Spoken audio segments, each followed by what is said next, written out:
Have you ever had something that left an impact on you? Like for it to become a hyperfixation? If you know me, then the biggest one is Mystery Science Theater 3000. And sure, it's an easy go-to, I get that, but I've also been a fan of that since I was a little kid. I also had some other hyperfixations that came and went. For example, when Spider-Man No Way Home released a few years back, I loved it. Of course, some would go, oh, it's just easy nostalgia bait, Hollywood has no soul, or whatever. But for me, it reminded me why I love Spider-Man and why he's my favorite superhero. I was rewatching the movies around that time, and after No Way Home came out, I was replaying Insomniac's game of the Web Slinger. However, the one that got the biggest hold on me was Alan Wake.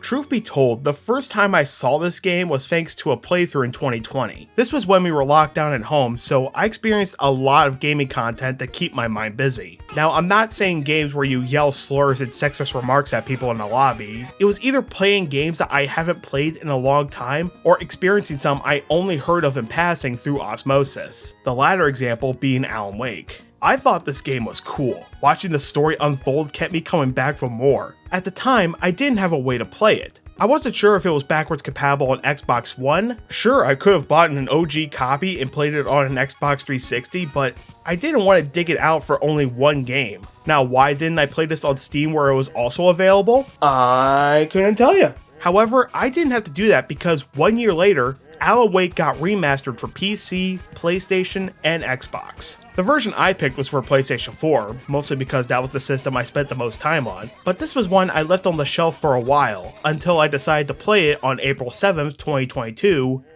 where I only played the first chapter and stopped. I'm not even kidding, these are the total trophies I earned from just trying to play for the first time. I think the reason for that is because I really wasn't into horror games, or just horror in general. I'm a big scaredy cat, aka I'm a little bitch. My go-to genre of games, even since I was a kid, were mostly platformers or adventure-style ones. Those were safe for me. That was my comfort zone, and I was okay with that. But then around late 2023, everyone I knew was excited and playing Alan Wake 2, and from what I saw, it looked great. So since this one was getting attention, I decided to give the first game another shot, and it all finally clicked with me. I liked this game. Really liked this game. The gameplay was simple to get a hang of, the story kept me coming back, the characters I loved, the atmosphere is so good and creepy without having to rely on cheap fake outs or jump scares. Well, most of the time. I had such a great time with this game that I eventually went ahead and got the Platinum Trophy. Even though one of the requirements is a pain in the ass. Still, happy I was able to do that. There really isn't much for me now to do in this game, so I figured I'd just talk about it and share this with all of you. Remedy Entertainment. Now, this is a name some of you may have heard of. Sure, nowadays they're known for such games like Alan Wake, its sequel, or even Control. But before all of this, they were known for the absolute bangers Max Payne 1 and 2 in the early 2000s. Of which I haven't played until late 2024, and the only acknowledgement of Max Payne even before that was the movie starring spokesman for Halo, Prayer and Meditation, Mark Wahlberg. Oh, the time before video game movies were good. Wait, what? Halo, Prayer and Meditation? Is money tight for Mr. Wahlberg, or did Wahlburgers declare bankruptcy? Actually, don't answer that. I don't care. Anyway, Remedy took a break on working on Max Payne's sequel and started on a new project which became Alan Wake, and would later be revealed at E3 2005, but the game being more open world survival, similar to the open sandbox that is Grand Theft Auto, where the player would run around during the day collecting resources and interacting with NPCs, while at night you would have to defend and try to survive the supernatural horrors that lurk there. Of course, when seeing this first reveal trailer versus the final product, this was more as a proof of concept. And according to the game's creative director, Sam Lake, they really didn't have any clear idea of what they were doing at the time. This also created issues, stating that the story's goal to search and find Alan's wife was undermined by the freedom to go anywhere. The following year, 2006, Remedy announced their partnership with Microsoft Game Studios to publish the game on the brand new Xbox 360 and later on PC. But after that, the game pretty much disappeared for a while. After looking up and finding that people remember seeing this game's prototype and been following it since 2005, it's wild to imagine that around that time, seeing this, being impressed by it, and then after that, it's gone. Sam and Remedy stated and compared development to a too many cooks situation, trying to merge the open world survival gameplay and the story they wanted to tell. After 3 years into the project, they decided to throw out the open world sandbox style and have the game be more linear with chapter-sized levels taking place mostly at night, with some daylight moments thrown in to push the story forward by borrowing some of the elements from the 2005 prototype. And the game was shown once again at E3 2009, where Remedy also said that the game was being worked on for just the Xbox 360, with the PC version being up to Microsoft, which did happen a few years later. But yeah, just one more year later, on May 14th, 2010, Alan Wake finally came out on Xbox 360 with an eventual Steam release in February 16th, 2012. However, for this video, I'll be playing the remaster from 2021 on PlayStation 5, that also came out on previous systems like I said, but also with a Nintendo Switch release that came out a year later. Playing the remaster is mostly my preference, that and it looks better. I know some prefer the original over the remaster, and that's fine. You like what you like, you play what you play. It does get weird though when one reason is that Alan's jacket physics looks better in the OG than the remaster. Like, at the end of the day, man, it's the same damn game, who cares? Play however you want. It's just that one looks a bit more crusty here and there. Now with all that out of the way, let's take a look at Alan Wake and let me share to you why I like it so much. The game begins with us as the title character himself, Alan. He begins recapping us on a dream he was having about needing to get to this lighthouse, which also helps us get used to how the game controls, but we'll talk about that more later. On the way there, he accidentally hits a hitchhiker, but when Alan goes to check on him, the hitchhiker disappears for only a little bit to later reappear and chase Alan with a tornado of darkness behind him. Alan makes his way into the lighthouse to hide, only for something already inside to rush after him. He's then woken up by his wife Alice, as they arrive to the quiet town of Bright Falls, Washington for a romantic getaway. They stop at the local diner to get the keys for the place they'll be staying at thanks to this old lady who is totally not sus, as they make their way to their humble abode of the Bird Lake cabin at Cauldron Lake. Wow, it's gorgeous, Alan. It's something, all right. After getting settled in, Alice wants to give Alan a surprise, as it turns out to be a typewriter to help out with his writer's block. You see, Alan is actually a best-selling writer of the crime series of novels titled Alex Casey, which shares similarities to Remedy's previous work, Max Payne. And jumping ahead here, one of the manuscript pages you can find even has Max's voice actor, the late James McCaffrey, reading it out. This was a late goodbye. 13 years after I'd gotten my revenge, it had finally caught up with me. It had been a long time to bear the pain. My blood painted the snow red. A gruesome slushy dissolved all the scattered painkillers and leisurely dripped down to the sewer, mingling with the bile of the city, becoming one with it. I can see them now, my wife and my baby. Honey, I'm home. However, after the publication of the final book in the series, Alan was hit with a horrible case of writer's block, causing him to not write a word in years. So wanting to help her husband, Alice also looked up a therapist in Bright Falls to see if he can help Alan. This unfortunately doesn't go well. Just don't! I don't want to hear it! God damn it, Alice!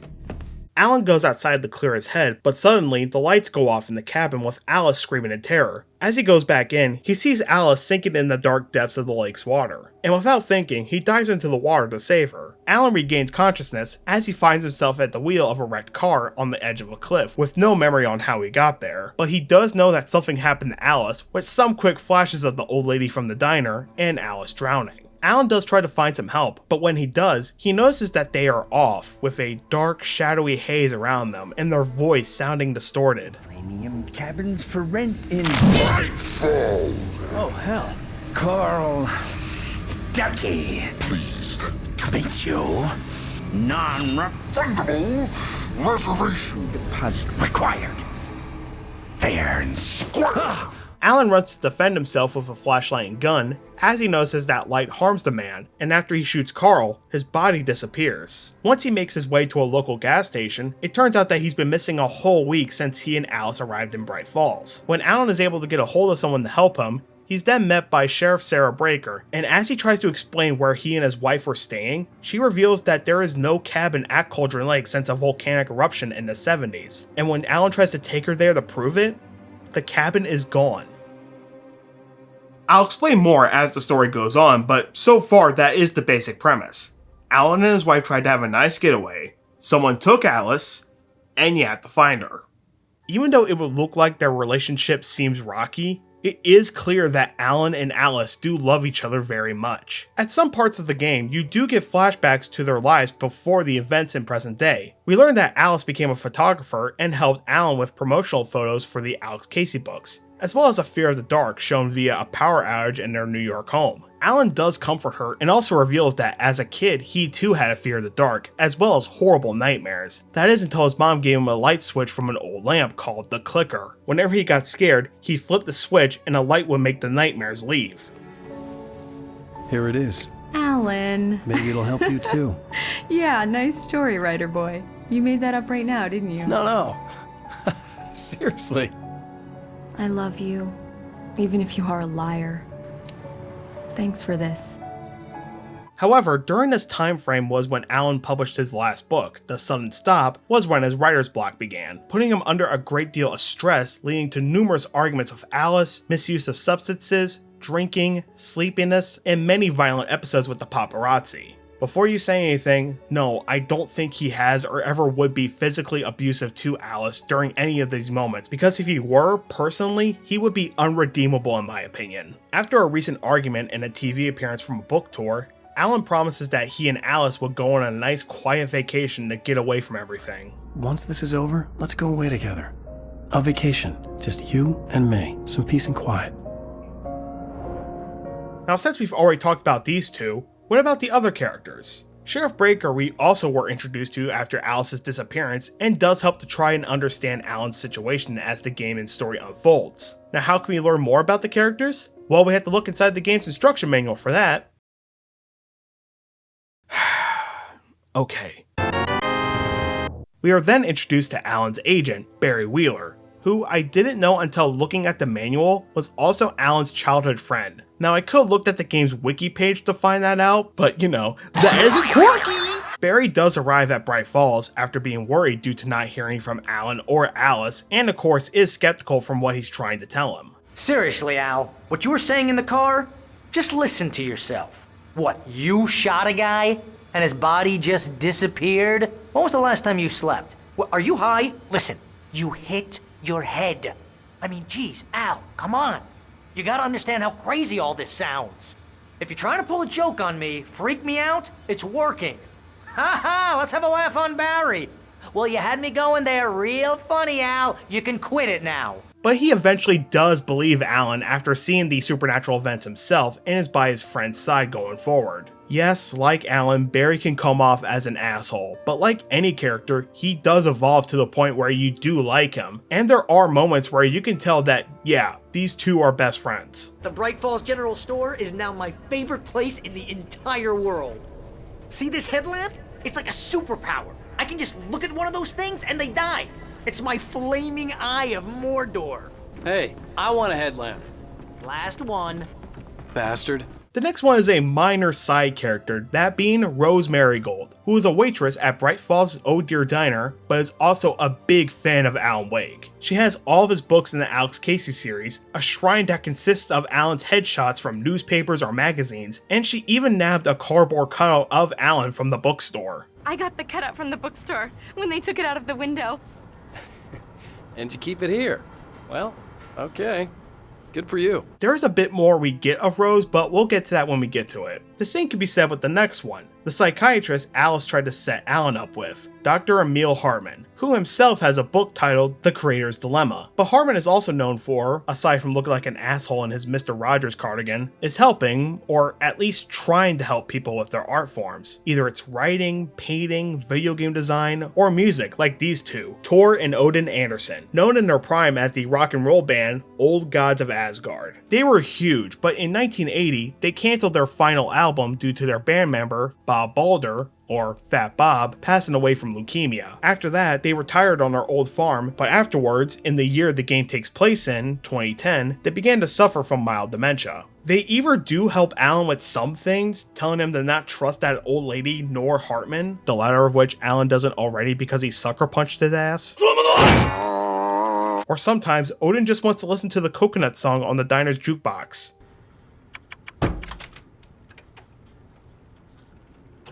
Now that's what I'm talking about, yes! This is it. I've died and gone to hell. The next person up is FBI agent Nightingale, who arrives at Bright Falls thanks to compulsion from his late partner wanting to do the same thing, arresting Alan Wake. But he's not very good at it, because at a point in the story where we meet him, he has Alan cornered at a local trailer park and he opens fire on him with a bystander in sight! They even pointed out to his dumb ass. What are?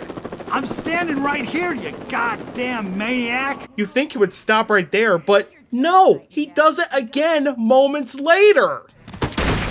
Judas Priest! What the hell's the matter with you? There's a civilian in there. You're a horrible shot. Also, the thing Nightingale keeps doing with Wake is calling him by other names of famous writers. This is Agent Nightingale, FBI! Get him up, Hemingway! You're under arrest! You move a muscle, I'll unload right in your goddamn face! Stay right where you are, Spillane! Nowhere to run now, Dan Brown! I'll get you yet, even if it kills me, you hear me? You hear me, H.P. Lovecraft? That's right, James Joyce. It's your fault, and you're gonna pay for it. Well, I've got you now, Raymond Chandler. It's all here. All the evidence, including conspiracy to murder a federal agent. There's no way you're walking out of here. You hear me in there, Bret Easton Ellis? Huh? Whoa! Get back in the cell, Stephen King! Now we have Ben Mott. We don't learn his name until much later, but for right now, we know him from seeing him on the ferry when Alan and Alice arrived at Bright Falls, but as the story goes forward, he's known as Alice's kidnapper after contacting Alan at the sheriff's department and telling him to meet him at Lover's Peak, revealing that he wants the entire manuscript of Alan's next story, Departure, or something bad will happen to Alice. And this shows how much Alan cares about his wife, especially through the performance of the actors. You're gonna give me the manuscript or you'll be sorry! No! Come back here! I swear I'll kill you if you hurt Alice! Do you hear me? Come back here!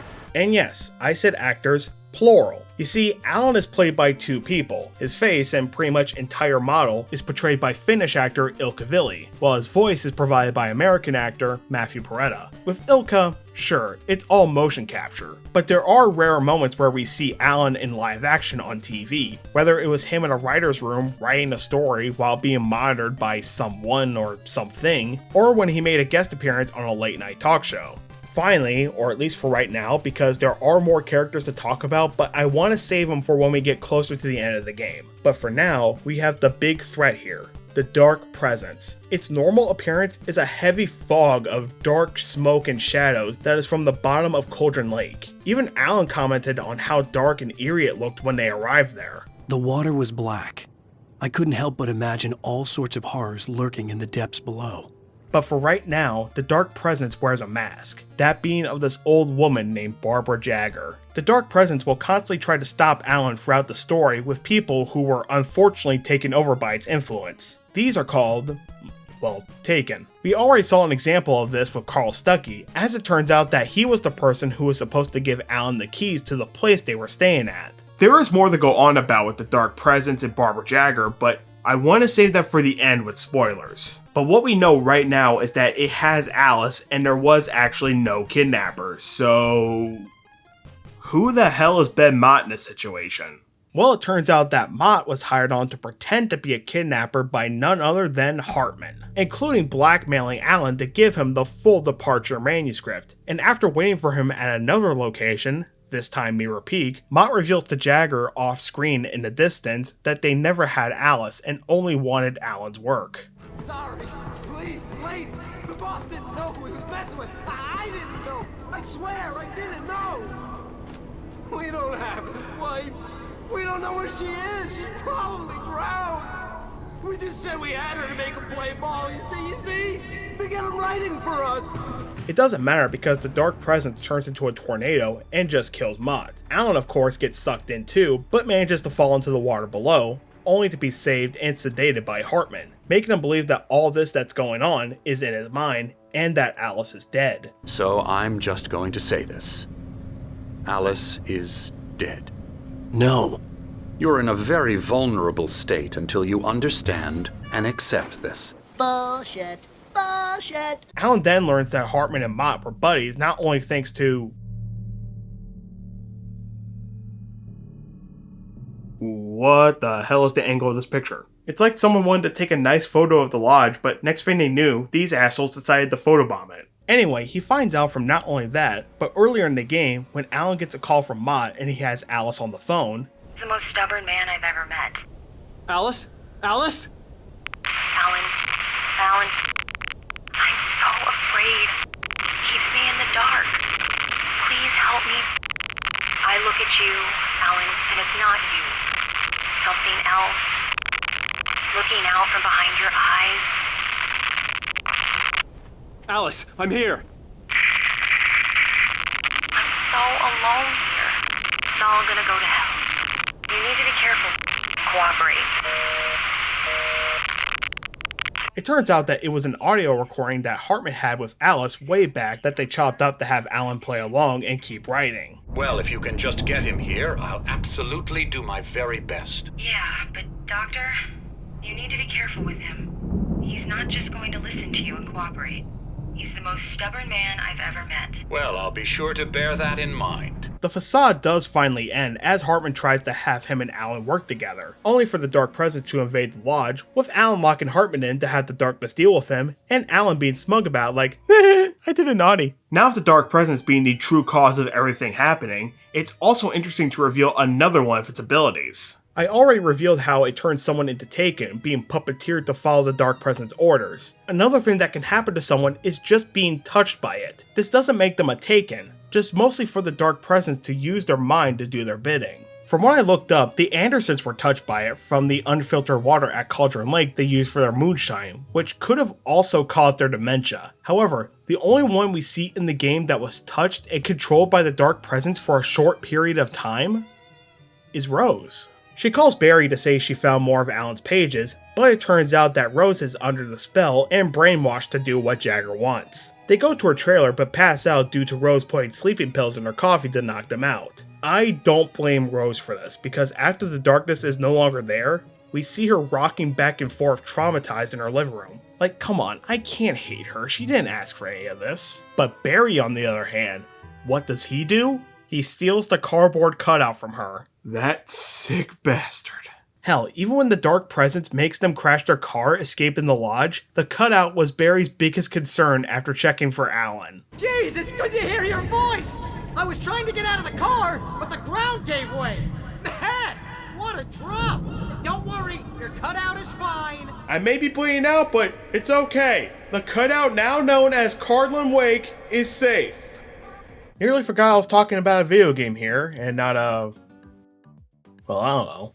Now, the gameplay is the most simple to describe, so this is kind of a mix between action and semi-survival horror as you try to make your way to your destination through the dark forests of Bright Falls. You do have many ways to defend yourself. Obviously shown from the footage and the game's cover art, you have a flashlight and a handgun. If you try to shoot a Taken like a normal enemy in any other game, it won't do anything. You have to use light to weaken them first, then you're able to take them down. You're also able to upgrade, or at least get better versions of your arsenal, starting off with a basic flashlight and revolver, but throughout the game you'll find better lights like a heavy-duty flashlight, all the way to a heavy-duty lantern that help increase damage. As for weapons, you'll get the revolver, but later on, you'll get a rifle, a standard to a pump-action shotgun, and then if you want to take out a whole bunch of Taken at once, you'll get a flare gun. Just aim, fire, and see them go away in these slow-mo cinematic-like shots. It doesn't happen all the time, but when it does, it's very satisfying. Now the flashlights do take batteries, and when you're holding down the trigger to boost light at an enemy, it will drain them.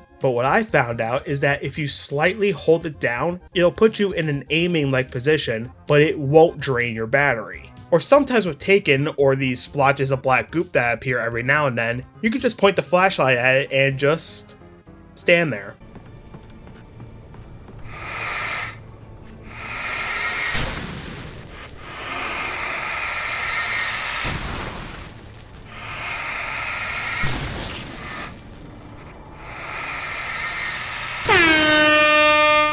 You do get other ways to defend yourself in your inventory eventually, like flares that'll help take away darkness from Taken, and also has them back off from you for a bit, and there are the flash grenades. Basically, they're the same as the flare gun. You toss one, and it'll take them away in one shot. You know, I had this weird thought going through my mind when playing through this. If it wasn't for the exclusivity with Xbox and Microsoft, this would have been a pretty solid port for the Nintendo Wii. I mean, it would kind of make sense, using the Wii remote to aim the flashlight around and to shoot enemies down, not going full on with the motion control gimmick like doing the spin the Wii remote to turn this crank like bullshit. Just something simple like using the remote to point and look around. I haven't played it myself, but from what I've heard, Resident Evil 4 was pretty good on Wii with the motion controls, but I do get that it wasn't very accessible for many. Hell, I think it would have been very cool if they had some type of gyro controls when the game was ported onto the Switch when playing with the Joy-Cons or the Pro Controller. But no, it was just a very basic ass port. Yeah, I just wanted to say that this would have also been cool on Wii, but it's 2025, no one really cares anymore, and besides, the scariest thing on Wii unfortunately was all the shovelware tainting that system. Now I already mentioned what the Taken are, and also mentioned some that unfortunately have fallen under the Dark Presence's hand, but they do come in many shapes and sizes. Some are regular average looking that can carry weapons like sickles, hatchets, and knives that you can kill with ease. Others are a tad larger and can carry axes, sledgehammers, or the rare ones with "You want to see my new chainsaw, Hacky Mask?" The bigger variants do take a tad more to get rid of, but still no real hassle. Another variant that can be a tad finicky is the ones that move real fast. You can tell which way they are from the distorted haze they left behind, but sometimes it is hard to take away the darkness that's shielding them because they do move way too fast. The only way I was able to get that task done was during the times when the game goes into slow motion when a Taken is sneaking up behind you. The Dark Presence also has other tricks up its sleeve to stop Alan, like these ravens that can go away from either shining your flashlight at them using a basic road flare, or just shooting your flare gun at them. Another obstacle that can get in your way is these possessed objects called poltergeists. These take any form for the darkness to stop you, like oil drums, tires, to even bigger stuff like cement pipes, bulldozers, carbine harvesters, and He wants to go off-road! Nobody wants to play with me! These, like any other enemy, can hurt you. They hover off the ground for a little bit, begin shaking, and the next thing you know... But if you shine light on them in any way, flashlight, flares, whatever, it'll take care of them. Now, using light is the name of the game here, as you use it to help defend yourself, kill enemies, poltergeists, and at some parts, blast away darkness that is blocking your path. You also use light to heal yourself by making your way to these lampposts, which are both a safe haven from Taken and acting as checkpoints. Another way to deal with Taken by using light is the rare driving portions of the game, shining your high beams and, simply put, you hit them. When your car hits a guy and his body goes fly, that's a dead guy. Sometimes you'll have to turn on the light via generators, but you gotta be quick and careful because... that. Turning the generator on isn't that much of a hassle because it's a very basic QuickTime event, but it does leave you open to getting dogpiled by enemies. Sometimes I just say screw it and run to the next safe haven. What? Also, yeah, the game does have QuickTime events, but they're either basic or extremely rare to come by, like turning on a generator as mentioned, unlocking a door which happens a grand total of once if I recall correctly, or if you get stuck in a bear trap.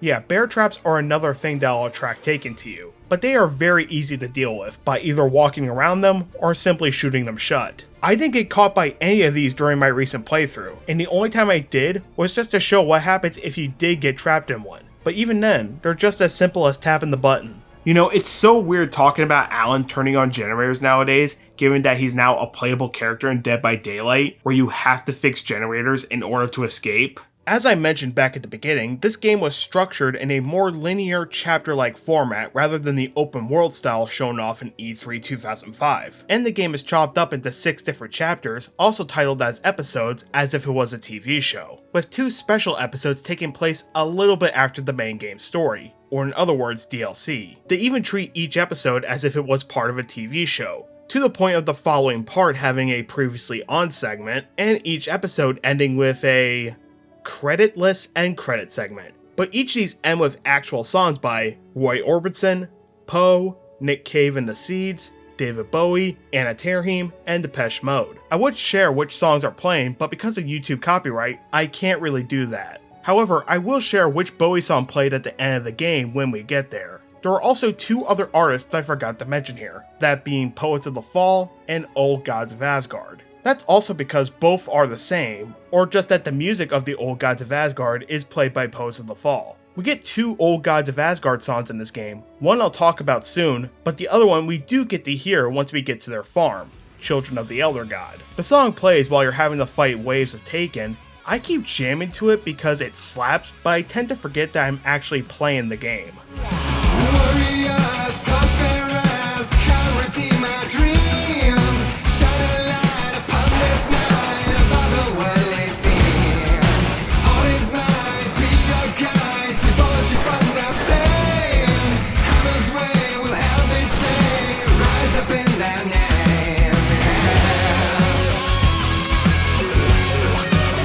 Memory and thought,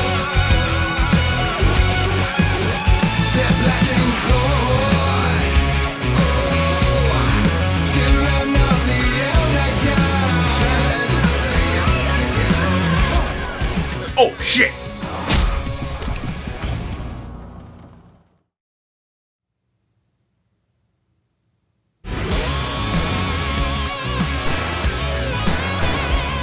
The Poets of the Fall song is titled War. I would play a snippet of it given that it's also on the game's official soundtrack, but again, because of copyright, I can't, and I don't want to test it because YouTube changes shit more times than a baby's diaper. However, they do have a music video of it on the official Poets channel. Even Ilkavilli is there as Alan.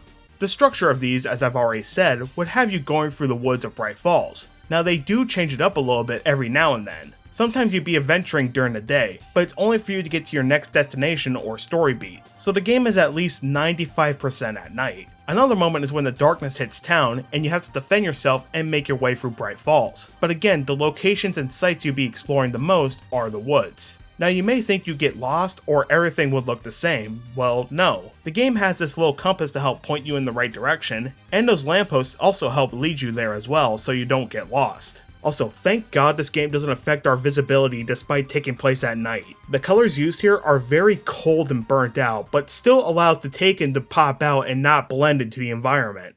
Now, I wasn't sure how to categorize this given that this is a horror game and most of the games I grew up with were platformers, and those had a bunch of things to get for completion or whatever. And yeah, we do have things to collect in this game, but they're mostly for an achievement, which is kinda lame for a reward. However, they do offer a bit of world building for this game. We have these radios you can find that tune into a station run by Bright Falls resident Pat Main. We've met him once on the ferry into town. The other time was when Alan was on the run from the police, and when Nightingale wanted to be a shithead and nearly shot someone in the line of fire. Signs that come in the form of posters, plaques, notes, and well, signs. This helps more on building of the town and bits of lore, which I don't think I've read all of them at the time of making this video. Like I said, this was for an achievement, but who knows, maybe I will one day. I even got that book based on the first game as a Christmas gift from my brother, and I still haven't read it either.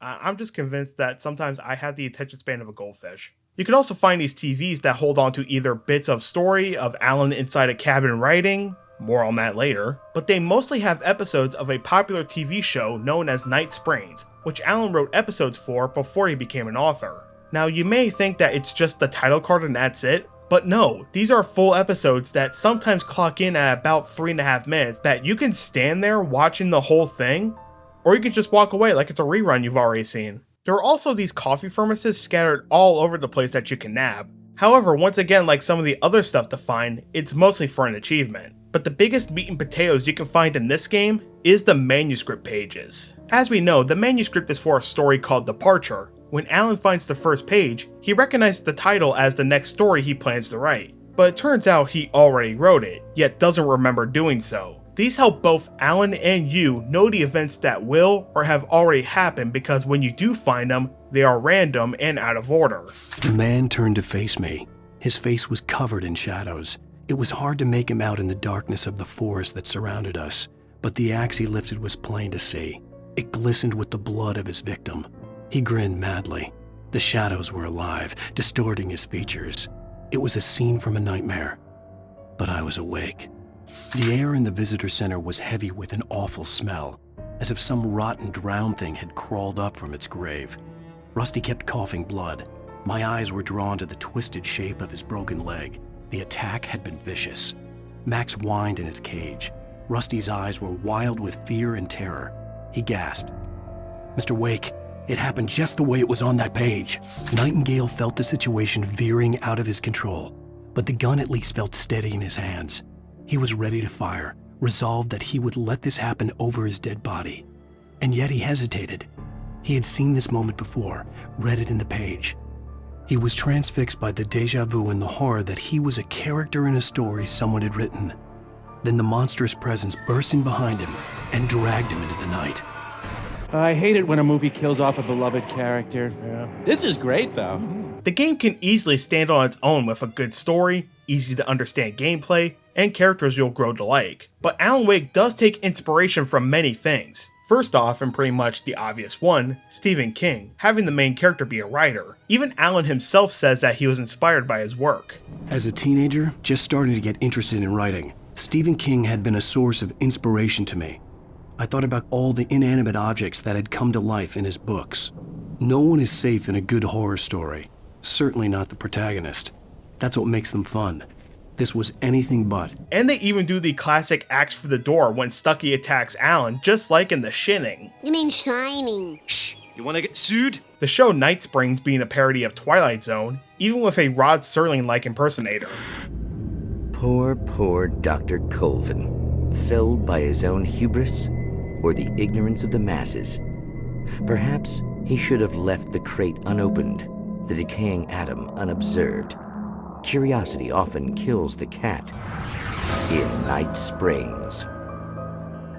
There's even more that the game takes inspiration from, like the Dark Presence smoky appearance being like the smoke monster from Lost, or whenever you see its POV, it's like Evil Dead. But the biggest thing this game takes inspiration from, undoubtedly, is Twin Peaks. They've done this back in both Max Payne 1 and 2, with the show paying homage to Twin Peaks titled Address Unknown. In Alan Wake, it takes place in a town in the Pacific Northwest, much like the town of Twin Peaks that looks nice and chipper on the outside, but on the inside hides something more dark and mysterious. The inside of the Oh Dear Diner is modeled after the interior of the Double R Diner. There's a location called Mirror Peak. I don't think I have to explain that one. They mention a secret society in the town that Sarah's father is a part of, which is a reference to the Bookhouse Boys, which was like referenced twice in the show to my knowledge. You know, this is, excuse me, a damn fine cup of coffee. However, this character I can finally talk about. Cynthia Weaver, known around the town as the Lamp Lady, is modeled after Margaret Latterman, also known as the Log Lady. Cynthia leaves around hints about the Taken, as well as chests filled with resources to help you, directed by light-sensitive paint, all leading to a giant symbol for the secret society known as the Torchbearers. The only way I knew it was called that was thanks to both the lyrics of Children of the Elder God and looking it up on the Alan Wake wiki page. Now, I've already knew about some of the parallels between Alan Wake and Twin Peaks over the years, but it wouldn't be until September of 2024 when I finally started watching the show with my friend Morgan, who I already told a lot about some of the stuff that's in Alan Wake that was inspired by Twin Peaks, and where I was basically educating him on the game and the series that Remedy would later do with it. So now him teaching me about some of the stuff in Twin Peaks is a complete reversal. So watching the pilot, I distinctly remember this. Watching the pilot, I see a lot of stuff that I know from Alan Wake being in here. So if you know like the Leonardo DiCaprio meme where he's going like, hey, where he's snapping his finger and pointing at the screen, that was basically me for most of it. And And even when I showed him a picture of Cynthia Weaver, and when it got to the introduction of the log lady, he was so surprised by that. And then it's like, I knew some of the parallels, like, oh, the diner, and the town, the FBI, some of the stuff like that. But I think the funniest one is when we got to the credits of the pilot, and it gets to the music credits, we were just talking about like how I was impressed how there's like a lot of parallels with it. When we got to the music credit, I'm like, there's even a goddamn nightingale. And it's like the name of the song. We just started laughing about it. So, yeah, that is one of my favorite memories when discovering a lot of stuff with Twin Peaks, now being a fan of Alan Wake. Still though, I get how Twin Peaks and just David Lynch's work might not be for everyone, but you can see how much of him is referenced and has influence in not only TV, but video games. So many in fact that it will be impossible for me to even begin listing them off. If there's any that I missed, or if you know any that I'm not even aware of, go ahead and drop a comment. Now I said that the game was survival horror, but it's honestly more psychological horror, similar to say the lines of Silent Hill. I haven't played it myself, but from what I've seen through osmosis, it has a lot of those moments of overwhelming dread, like the atmosphere. Sure, it's the same forests and trees throughout the game, but it can still feel very creepy with the howling of wind, trees rustling, the sound of ravens in the distance, and the fog that just covers the environment.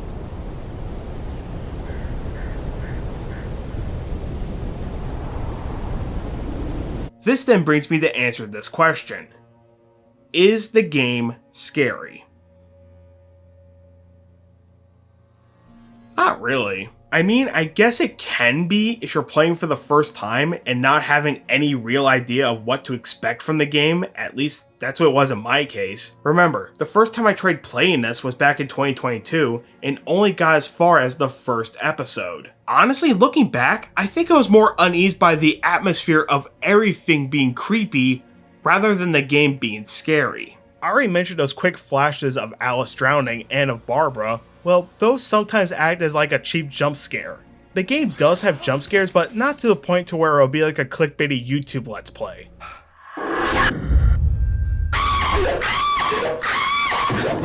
Even when an enemy sneaks up on me, I'm not really scared by it. It does surprise me, but doesn't scare me. Hell, it does that a lot when I know I'm about to be surrounded by Taken. Either it'll zoom out to know either they'll be in front of me or behind me. I mean, the scares in the game can be startling, but again, I really wasn't all that scared by it. However, I will admit, there is a moment in this game that did legit creep me out. It's in episode 3 when you have to meet Mott at Mirror Peak, but you have to make your way through this abandoned mine, and as you're in there, you begin to hear something.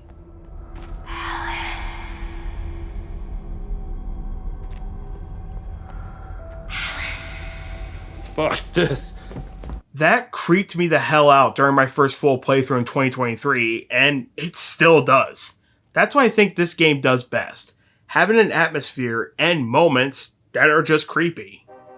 Even though I do like this game a lot and have praised it, I will admit that I do have some issues with it.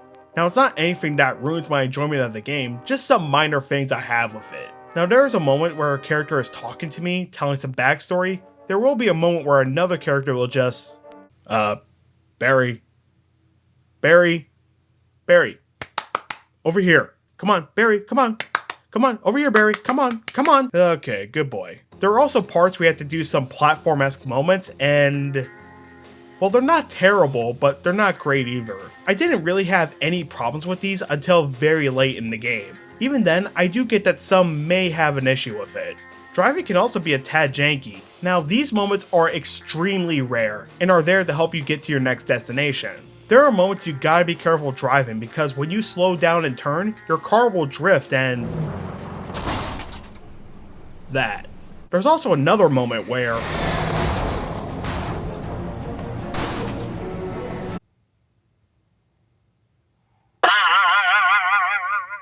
another issue is your run. Now, you have the option to sprint. The only downside is that because Alan has the running speed of, well, a rider, he can't run for too long and he'll get exhausted after a few seconds. But what also doesn't help is that he's wearing 4 layers of clothing, so he would be a sweating buck, and I get it. I cosplayed as Alan, and even I broke a sweat when taking those pictures.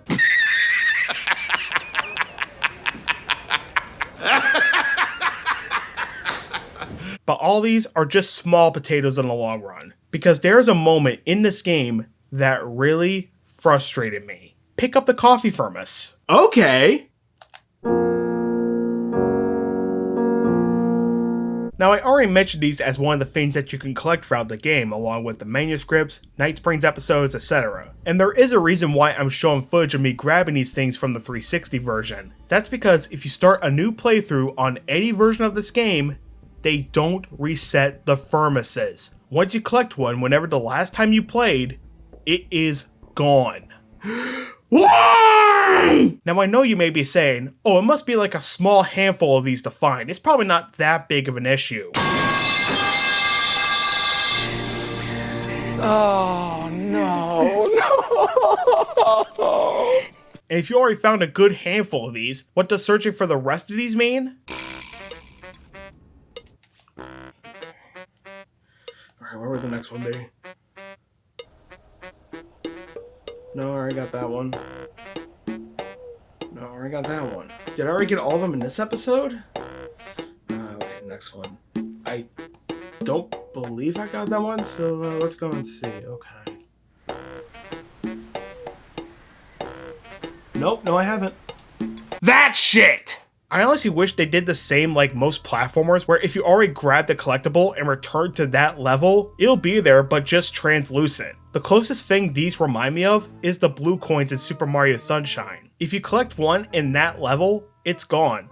But here's the thing, if you start a new game in Alan Wake, the manuscript pages are back in their original locations. Yes, it doesn't tally if you already got that one during your previous playthrough, but they still reset to where they were. I'm just not sure why they couldn't do that with these thermoses. At the end of the day, it doesn't matter since these are for an achievement, but like after collecting this many, I wouldn't be surprised if your reward was getting the wicked coffee shits. Try the coffee. Just don't blame me when you fall in love, cause it'll break your heart when you have to leave. Now I said that the gameplay is easy enough to understand and get the hang of, but I also understand that for many who haven't played this before might not be accustomed to it. Whenever I tried to look up on how people feel about the gameplay and how it controls, many say it's either fine or just horrible and repetitive. I mean, I know I would understand it. I know I'm going to come across different opinions all the time, so I get it. But also at the same time, this is a game that came out originally in 2010, so it might be a tad clunky and repetitive for some to get into nowadays. But I've also played this one more times than necessary, so I have no room to talk honestly. If anything, jumping ahead here a bit, Alan Wake 2 pretty much improved and refined everything that the first game has established with its gameplay, that it's nearly night and day when comparing them. Alright, so seeing how this is a fairly old game, I'm going to be putting up a spoiler warning when talking about the ending because I do feel like Alan Wake has gotten a new audience with some nowadays. But also because I do like this game's story, and it has a lot of development with many twists and turns that still makes you to want to keep going and see where it continues. This also means I'll be talking about and spoiling the 2 DLC episodes afterwards, but one thing at a time here. If you don't want to know what happens or you don't want to be spoiled, I'll provide a timestamp for you to skip ahead to, but if not, stick around I guess. This is going to be a tad long to talk about. I mean, this video already is pretty long, so yeah. So now that we're in the spoilers, let's talk about the characters I've yet to mention. Allow me to introduce y'all to Tom Zane. We've seen him before as a bright light, either in our dreams at the beginning trying to tell us something important. It goes like this, for he did not know that beyond the lake he called home lies a deeper, darker ocean green, where waves are both wilder and more serene. To its ports I've been. To its ports I've been. Do you understand? No. That turns to be a part of one of his poems with his books we find at the cabin, and from a plaque that Hartman has of him at the lodge. Also throughout the game, thanks to his bright light, we find out he's trying to place the manuscript pages for Alan to have at the right places and time. However, it's also revealed that Zane's girlfriend was Barbara Jagger, who, with her help, wrote poems about Cauldron Lake. They later had a home on the small island of the lake, which was called Diver's Isle, named as such for Zane's love for diving. You can even find where they carved their initials on a tree stump. Oh! Oh, Barbara, I feel so bad for you. After a while, they would later find out that the lake holds some supernatural powers that will allow the work of an artist to come to life at the lake. These powers, unfortunately, are a result between the lake and where the dark presence resides from at the bottom of it. Sometime later, Barbara sadly drowned in the lake due to mysterious circumstances. However, Zane would later get the idea to use the lake's power to write his Barbara back to life, but unfortunately, when she came back, it wasn't Barbara. The one that came back was the dark presence, wearing her body as a mask. Zane, realizing his mistake, cut her heart out and used his poems to write himself, Barbara, pretty much everything related to the incident out of existence. Which also explains the foretold volcanic eruptions that sank Diver's Isle in the 70s, and why the cabin is gone when Alan takes Sarah there to prove where he and Alice were staying. You can actually hear a more paraphrased version of Tom and Barbara's story thanks to a song by the Old Gods you can find near the end of episode 4 once you get to their farm titled The Poet and the Muse. The song, once you find it, also has a lyric that constantly keeps looping that goes, Find the lady of the light, gone mad with the night. Find the lady of the light, gone mad with the night. Find the lady of the light, gone mad with the night. This, of course, is referring to Cynthia Weaver, so Alan and Barry set out to go talk to her in the morning. In the meantime, they decide to rest and have some of the Andersons' moonshine. Need I remind you that it also has unfiltered water from Cauldron Lake. So as Alan falls asleep, he begins to dream about the night of he and Alice's argument before she was taken. Now from what we know and saw, Alan dove into the lake to save Alice, then woke up inside of a crashed car. But as the dream goes on, we find out more of what happened. He emerges from the lake, calling out to his wife, with Jagger directing him to the cabin to see if she's there. But as he gets into the study, the dark presence convinces Alan that Alice was dead. And now as a puppet for the darkness, she then makes Alan write a manuscript to help her escape and make her stronger. You can actually see this from some of the TVs where Alan is writing in the cabin, not knowing what was really happening. All he knew then was he had to save Alice, and he called Jagger his editor. But as time went on, he realizes the mistake he made. My editor is real. I saw her again. She's not human. It's not human. A dark presence is wearing the old woman's face. She was covered in clinging shadows. There's a hole in her chest where her heart should be. I think I've made a horrible mistake.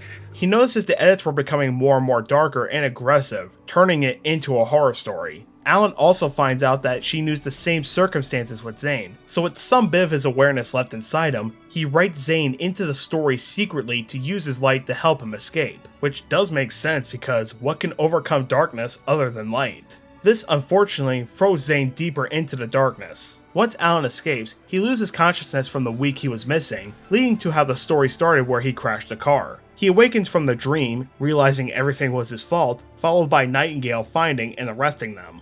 Once waking up again, now in a jail cell in Bright Falls, Nightingale had time to read the manuscripts to put Alan away for a long time. But then he gets deja vu from one of the pages and...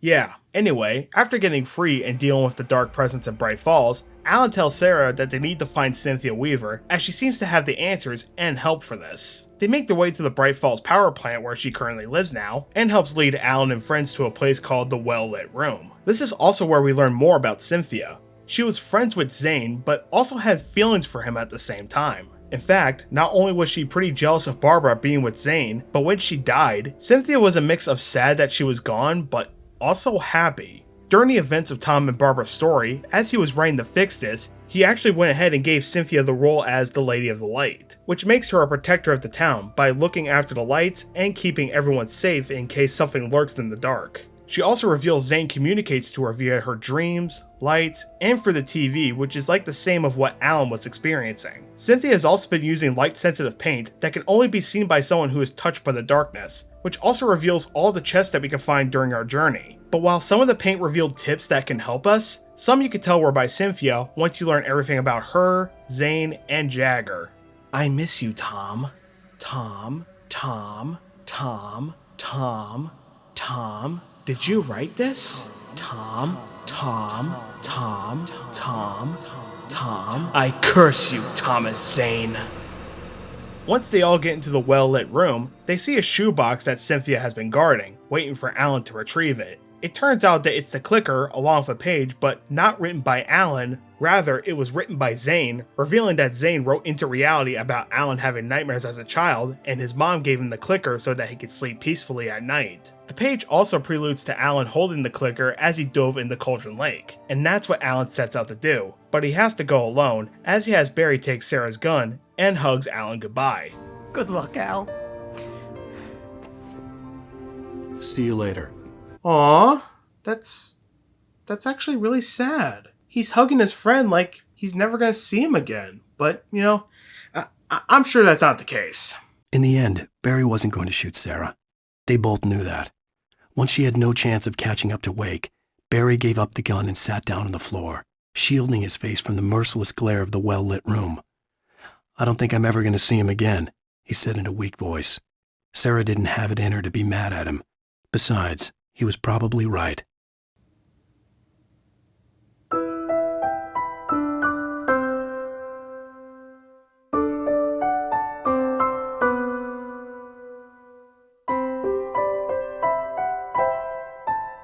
The final stretch of the game is pretty much Alan trying to make his way back to Cauldron Lake, while the Dark Presence tries everything in its power to stop him. And it uses everything. Taken, poltergeists, big or small, and it literally throws everything at you just so you can't win.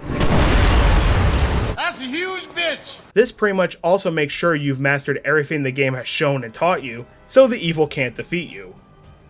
For the most part. You will fail.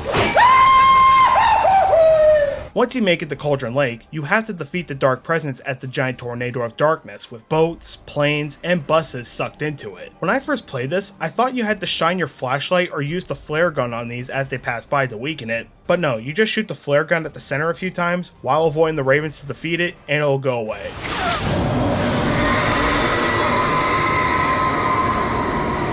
But it's not over yet. As Zane's page said, Alan holds the clicker in his hand as he leaps off the edge and dives deep into the lake. Once he wakes up, he finds himself in a distorted version of his home back in New York, with not only a version of Alice telling him that it was all a dream, but also, if you look at the picture frames in the apartment, you can see Barbara's reflection staring at you, which is something I found thanks to a Twitter post. It's honestly scary for two reasons. One, it shows that the Dark Presence is constantly watching over you, and two, I found it on Twitter.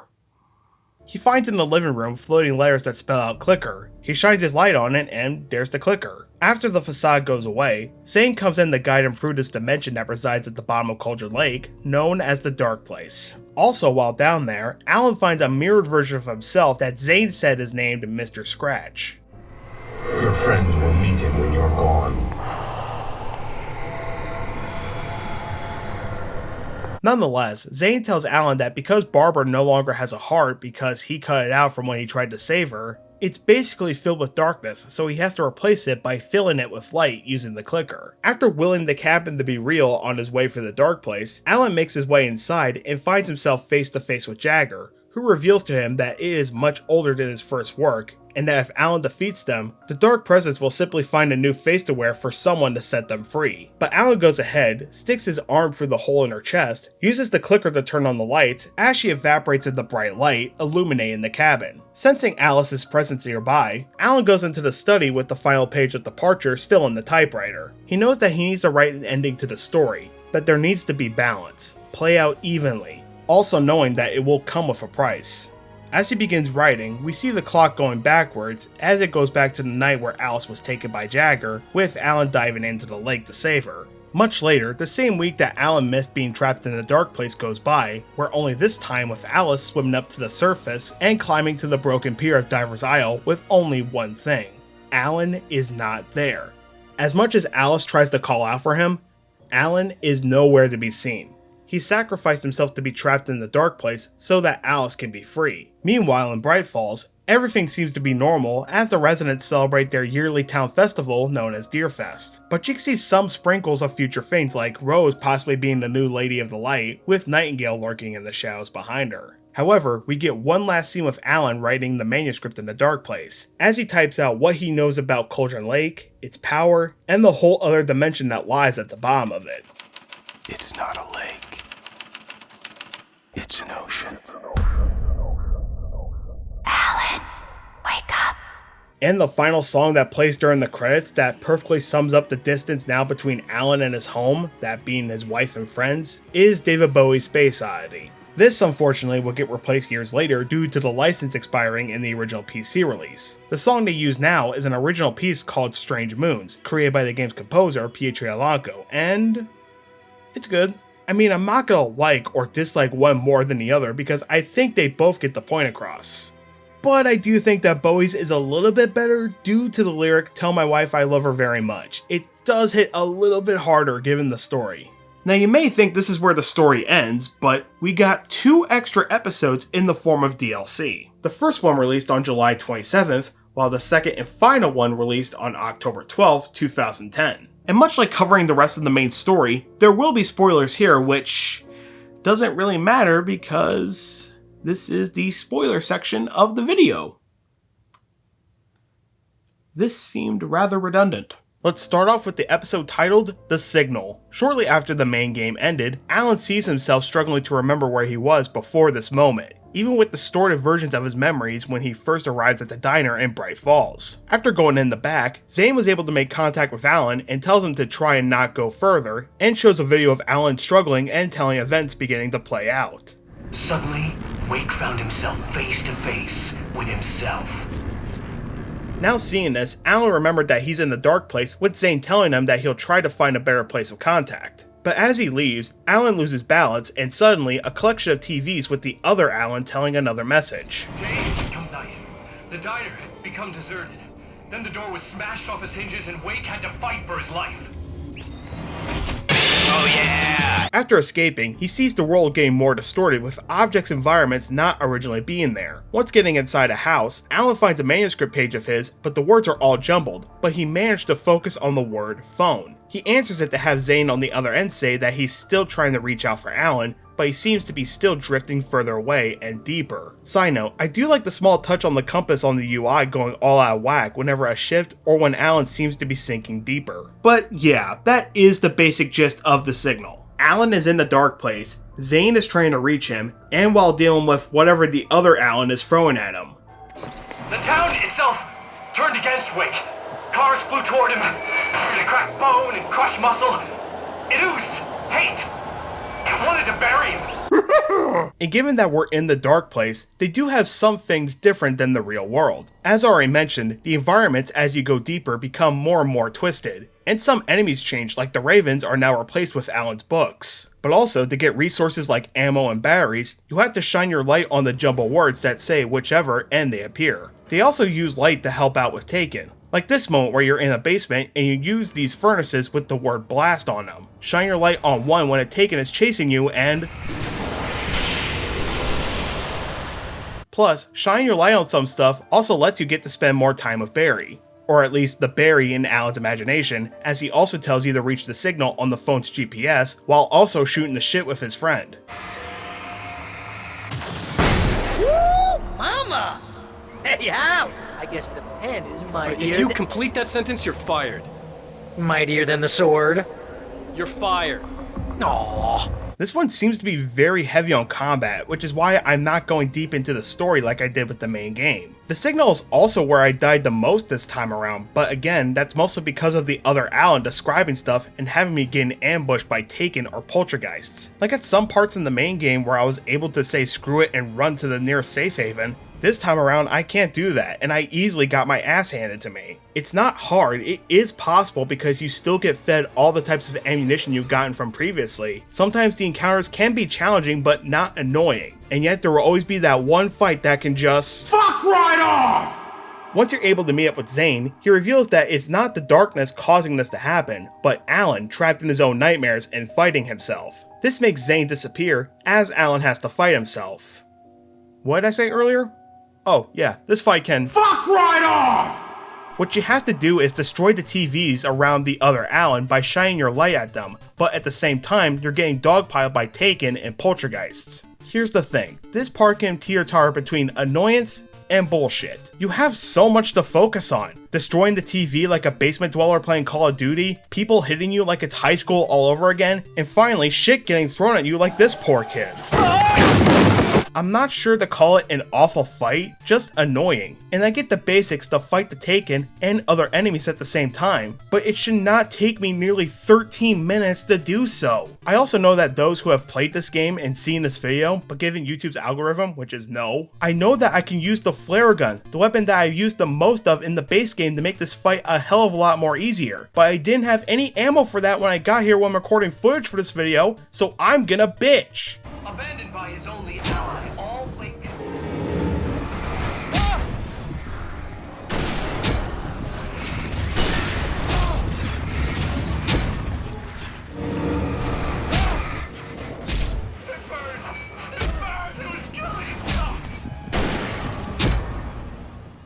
Well, this is shit.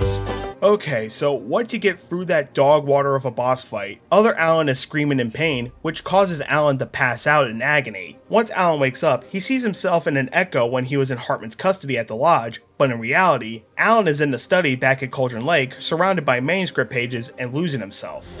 No. Hartman. There's no way out. No way out. No way out. I need to get out of here. How do I get out of here? This then leads us to the second and final DLC episode of this game, The Rider. Alan finds himself at the lodge with his imaginary Barry, trying to help guide him through this distorted world. Again, that is something I will praise about both The Signal and The Rider. I love how the Dark Place has become a distorted version of our memories to where it's almost unrecognizable, like, where the hell are we?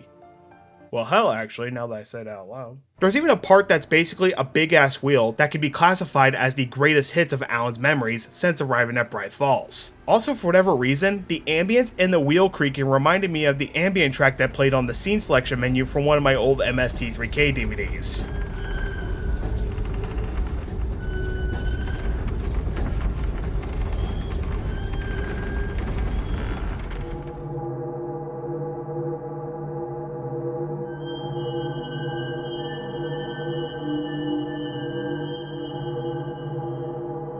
Don't ask how my mind works, I don't know what goes on up in here most of the time. So after another ambush of Taken outside, Alan finds Zane as he tells him that he must find his way to a lighthouse. Now the lighthouse is interesting. Apparently it was supposed to be a bigger role in the game as a gameplay mechanic, but was scrapped to only be used in the nightmare Alan had at the beginning, and once again here as a destination for you to get to.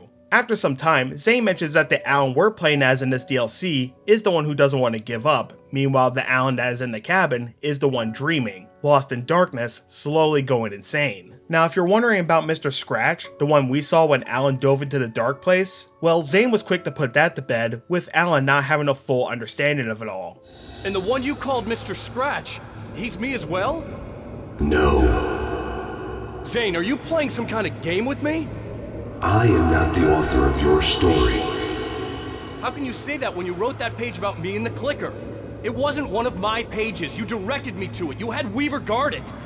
Yes, she was needed. And you needed the clicker. But I'm not. What? I don't understand. Alan, you should keep going. Zane? Zane, come on!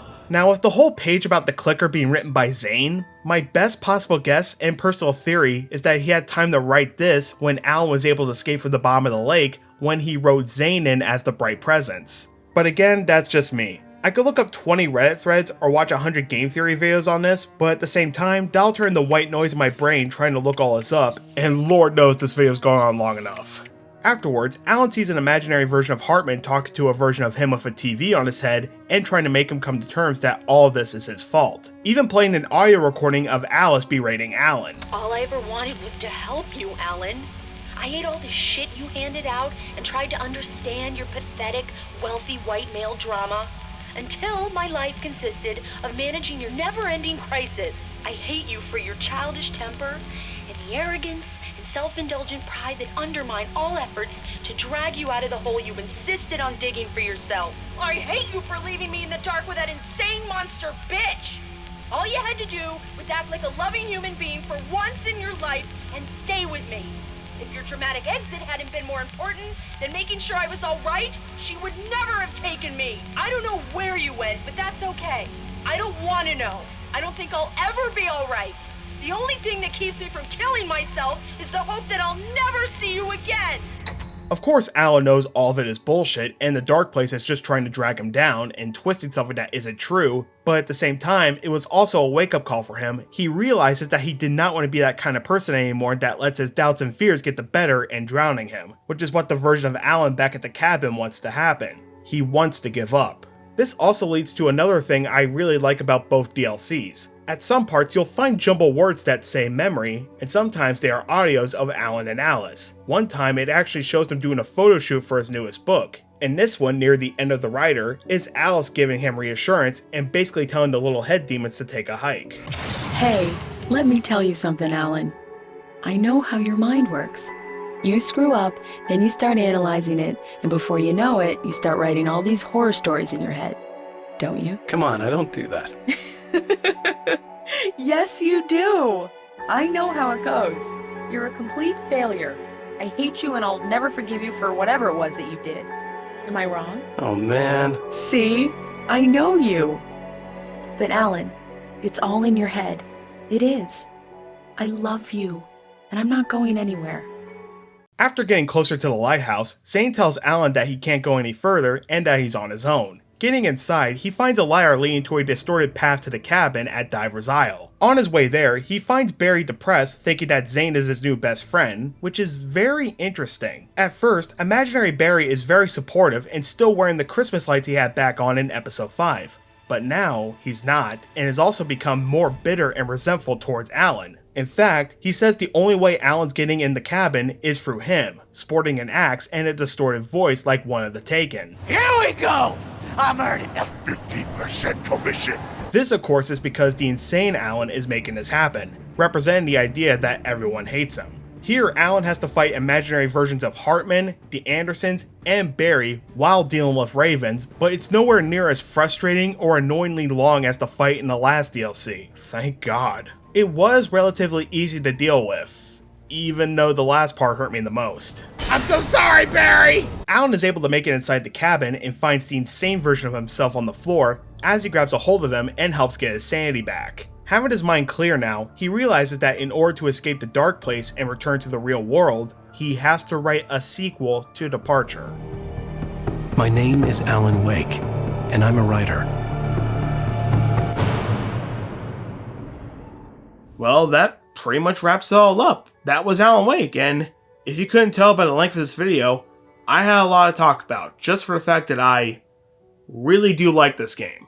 Personally, I didn't have many issues with it, aside from that fight from the signal. The driving sometimes could be a bit janky, or trying to grab all the coffee thermoses, which I'll admit, that last one is just a me issue. Because aside from those, I like the story, the characters and how they develop over time, the gameplay is pretty basic and easy to get a hold of, and the world they created here is so interesting. Sure, it's borrowed and inspired by other works, but still. I feel like I relate a lot to Alan because I also tend to get hit by writer's block so damn much. Like sometimes when I have such a good idea for a video, I have the hardest time trying to put the words onto the page. And much like Alan, I also have my moments of self-doubt, fears, and a lot of the time the little head demons get into my brain saying how I'm not good enough, and the ones that love me will eventually hate and leave me to drown. Alright, that got a little too real, I'm sorry about that, but I think y'all get the point on how I can relate to this. Just realized I forgot to talk about the music for this game. I mentioned how some of the songs were by real artists, but the game's score is done by Petri Alanko. I've also mentioned his song Strange Moons when they had to replace Space Oddity, but the rest of the music is really good. Sometimes it can be somber or atmospheric to set the mood. Honestly, the music sounds really calming.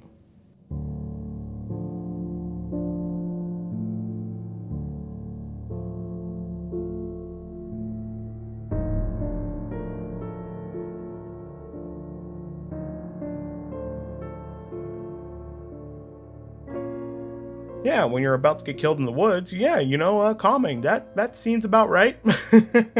Now, of course, I'm not blind to the flaws that some may or may not have with this game. Mostly from what I've heard, it's how it can be very repetitive going through the same forest and trees with the game adding some differences sprinkled in to change it up here and there. But still, it's the same forests and trees you're going through. Now, unfortunately, I can't speak for everyone. I've played this game more times than I'm used to it all. so your experience may be different than mine or anyone else's. And if you do want to give this game a shot, it's available on practically everything nowadays. Xbox, PlayStation 4 and 5,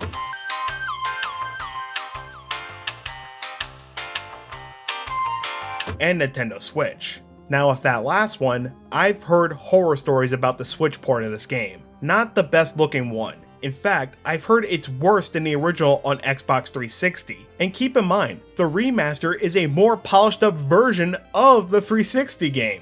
So I decided to give that one a shot, and it's fine. I also played this version after it got patched months after it released on Switch. Mostly with the frame rate now at a steady 30 FPS because at launch, this would dip like wild. However, it left the game visually in a not so good state, but it's also what I expect with a Switch port. It may not be the prettiest when playing on a TV, but I think it would also be fine to play in handheld mode. Or if you have a Steam Deck, you can play the original there. Speaking of which, if you prefer the original version of the game over the remaster, it's still available on Steam and is backwards compatible on modern Xbox systems. I mean, the only noticeable differences, aside from looking a bit more polished, is Alan's face is different in the remaster, looking a bit more like Ilkavili, and sadly, the remaster doesn't have the product placement with Lincoln Motor, Verizon, or Energizer batteries. I know all three of you are upset by that. No matter what version of the game you get to try out, it's also not very expensive, being about $30 for the remaster on console and $15 on Steam. Even the physical copy of the original isn't a bad grab either, got it off of eBay for the same price as the one on Steam. I now own so many damn copies of this game, you would think I was a fan of Alan Wake. Well, no, because I don't have the cardboard cutout.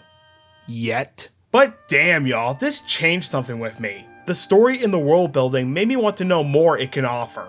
Shortly after, I saw Alan Wake's American Nightmare was on Xbox, so I played that and had a fun time. Then I played Remedy's biggest of bangers, Control, such a phenomenal one. Quantum Break, I tried. I honestly did try this one. It's not a bad game, but something with it really wasn't clicking with me. Again, this isn't bad, just wasn't for me. Alan Wake 2... Oh, I love this game, I love this game, I love this game, I love this game, I love this game, I love this game, I love this game, I love this game, I love this game, I love this game, I love this game, I love this game, I love this game, I love this game, I love this game, I love this game. I love this game. You know, I don't know if anybody would be interested in this, given how these types of videos would probably take longer to make, but I would be interested in sharing my experiences with these games. I do have Alan Wake's American Nightmare, but it's digital only right now on the Xbox because I refuse to pay for a physical copy on eBay that's triple digits on an operating system I don't even have. But I would honestly love to do like a series, like a video. It's probably not gonna be next time, like I said, because this one especially took longer to make, but I would love to share my experiences and tell all of you my histories with these games. I mean, we've already done Alan Wake, but I would love to do ones on American Nightmare, Control, and Alan Wake 2. I'm still not sure about Quantum Break. I know it's a good game.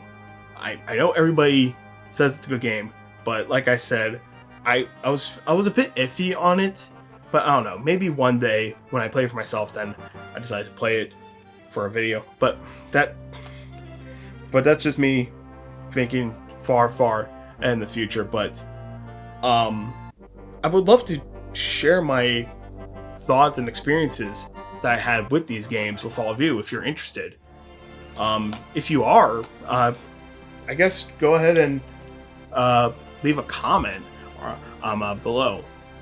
You can tell right now that this bit in the video is a little bit unscripted, but yeah, honestly, I would love to share my experience because we already done Alan Wake. American Nightmare is a bit shorter, but I would still like to share that with y'all. Control, obviously. Alan Wake 2, yes, but honestly, I want to give it a breather and see what y'all think. You can tell this bit is unscripted, just me talking to y'all. But yeah, just let me know in the comments. Oh, and before I sign off, I want to leave y'all with this.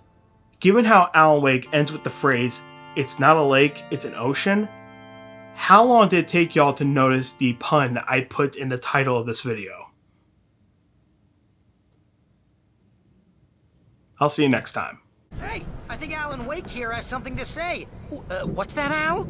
Ooh, I'm Alan Wake. I'm always right about everything. And if I don't get my way, I'll sulk all day long. I'm always intense and moody. It makes me very attractive and mysterious. Right now, I'm just standing here because I need my best friend Barry to carry me. But that's okay. I can just take him for granted. I think I see what you did there. Yeah, it was pretty good. You want me to do my imitation of Barry Wheeler? No? Thought so.